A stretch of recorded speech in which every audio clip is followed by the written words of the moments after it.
नमस्कार, मैं श्यामगिरी। आज के कार्यक्रम में आप सभी दर्शकों का स्वागत है। एकनाथ शिंदे छोड़ेंगे एनडीए, मोदी से समर्थन कभी भी ले सकते हैं वापस। अब एकनाथ शिंदे मोदी के साथ रहने वाले नहीं है, ऐसा प्रतीक हो रहा है, ऐसा नजर आ रहा है, क्योंकि अब एकनाथ शिंदे नायडू नीतीश के नजदीक जा रहे हैं और एक बहुत बड़ी खिचड़ी पक रही है देश की राजनीति के अंदर। इस बात का ज्ञान मोदी सरकार को भी है, क्योंकि एकनाथ शिंदे के भावनाओं के साथ भी खेला जा रहा है एनडीए के अंदर, और एकनाथ शिंदे को पूरी तरह से समाप्त करने की जो रणनीति भारतीय जनता पार्टी की है, एकनाथ शिंदे के पास तो क्या रास्ते होंगे यह देखना बड़ी महत्वपूर्ण होगा कि किस रास्ते को अपनाते हैं। लेकिन वह रास्ता माफी मांगने के अलावा तो कुछ नहीं होने वाला है, और भारतीय जनता पार्टी के चाल को फेल करना है और खुद के राजनीतिक वजूद को बचाना है एकनाथ शिंदे को, तो एनडीए छोड़ना भी पड़ेगा और उद्धव ठाकरे से माफी मांगनी भी पड़ेगी। और अगर एकनाथ शिंदे ने माफी मांग ली तो उद्धव ठाकरे जिस ख्यालात के नेता हैं या जिस ख्यालात के इंसान हैं, कहा जाता है कि मातोश्री में कोई जाकर के और निराश होकर के कभी नहीं आया है, चाहे बाला साहब ठाकरे का वक्त था या उद्धव ठाकरे का। वहां माफी भी मिली है, वहां आंसू भी पोंछे गए हैं, यह इतिहास बताया जाता है।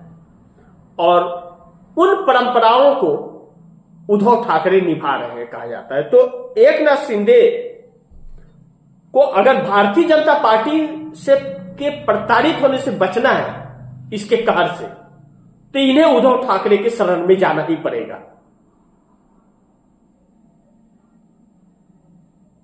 और उद्धव ठाकरे कुछ भी कहे कि गद्दार है, ये है, वो है, कहेगा भी कोई भी, क्योंकि किसी के पिता की विरासत आप छीन लोगे और उसके बाद आप राज करोगे तो कोई आपको इतना आसानी से माफ नहीं करेगा, वो तो कहेगा ही कहेगा। लेकिन उद्धव ठाकरे की जो चीजें कही जाती है, उदारता कही जाती है, एकनाथ शिंदे अगर जाकर के माफी मांगते हैं तो वह माफ भी करेंगे और घर वापसी भी हो जाएगी। ऐसे में एनडीए छोड़ने का कभी भी फैसला ले सकते हैं एकनाथ शिंदे, और मोदी से समर्थन कभी भी ले सकते हैं वापस, क्योंकि अब एकनाथ शिंदे चंद्रबाबू और नीतीश कुमार के भी संपर्क में है, इन दोनों के भी संपर्क में है, और तीनों ही बहुत नाराज मोदी से कहे जा रहे हैं और कहते हैं जो गति तोरा सो गति मोरा, रामा वो रामा। जिस तरह एकनाथ शिंदे को तोड़ने का भरपूर प्रयास किया जा रहा है, उसी तरह बिहार में भी हो रहा है। नीतीश कुमार के साथ भी वही चीजें हो रही है, नीतीश कुमार के साथ भी एकदम सेम परिस्थितियां हैं। और जब परिस्थितियां हैं तो अब मोदी से समर्थन लेने की जो तैयारी है, वह तैयारी मोदी के लिए भारी, क्योंकि एकनाथ शिंदे अगर उद्धव के साथ जाते हैं और वह एनडीए गठबंधन का हिस्सा नहीं रहते हैं तो बहुत सारे राज एकनाथ शिंदे मोदी का खोल सकते हैं,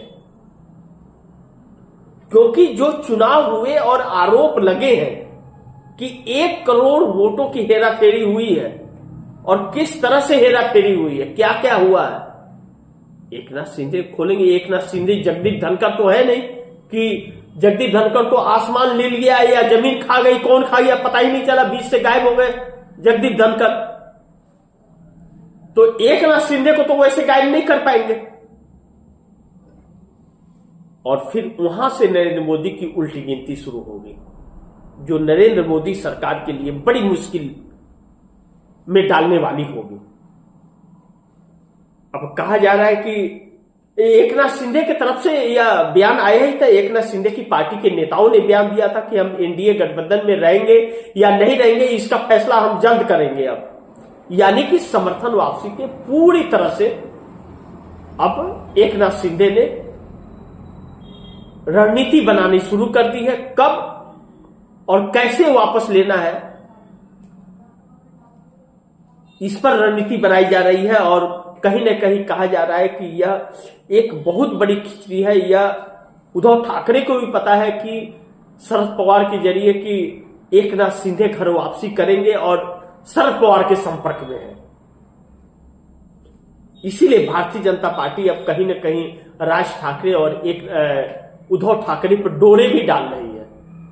और अगर पार्टी टूटी एकनाथ शिंदे की तो भी उद्धव ठाकरे को फायदा। उद्धव ठाकरे ने तो कहा है कि एक को छोड़ करके बाकी सबके लिए हमारे दरवाजे खुले हैं।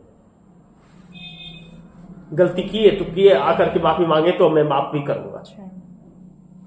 लेकिन मोदी भाजपा की तरफ वह शिफ्ट नहीं करेंगे। अगर करना होता तो अभी तक कर दिए होते। इसीलिए भाजपा ने जब देख लिया कि उनके लोग हमारे पास आ भी नहीं रहे हैं और एकनाथ शिंदे भाजपा में विलय भी नहीं कर रहे हैं, तब उद्धव ठाकरे पर डोरे डालने का काम शुरू किया है भारतीय जनता पार्टी ने। तब देखते हैं कि एकनाथ शिंदे एनडीए कब छोड़ते हैं और मोदी से समर्थन कब वापस लेने का ऐलान करते हैं, इस बात का इंतजार रहेगा। लेकिन परिस्थितियां बड़ी तेजी से करवट ले रही है, यह बात सत्य है। तो इसी के साथ दीजिए इजाजत, फिर होगी मुलाकात अगली खबर के साथ। तब तक के लिए नमस्कार। लेकिन गुजारिश करूंगा कि इस खबर को ज्यादा से ज्यादा शेयर कीजिए, अपने दोस्तों को भी कहिए आगे शेयर करें। आपने अगर चैनल को सब्सक्राइब नहीं किया, सब्सक्राइब कर लीजिए, अपने दोस्तों को भी कहिएगा चैनल को सब्सक्राइब करें। मिलते हैं अगली खबर के साथ, तब तक के लिए नमस्कार।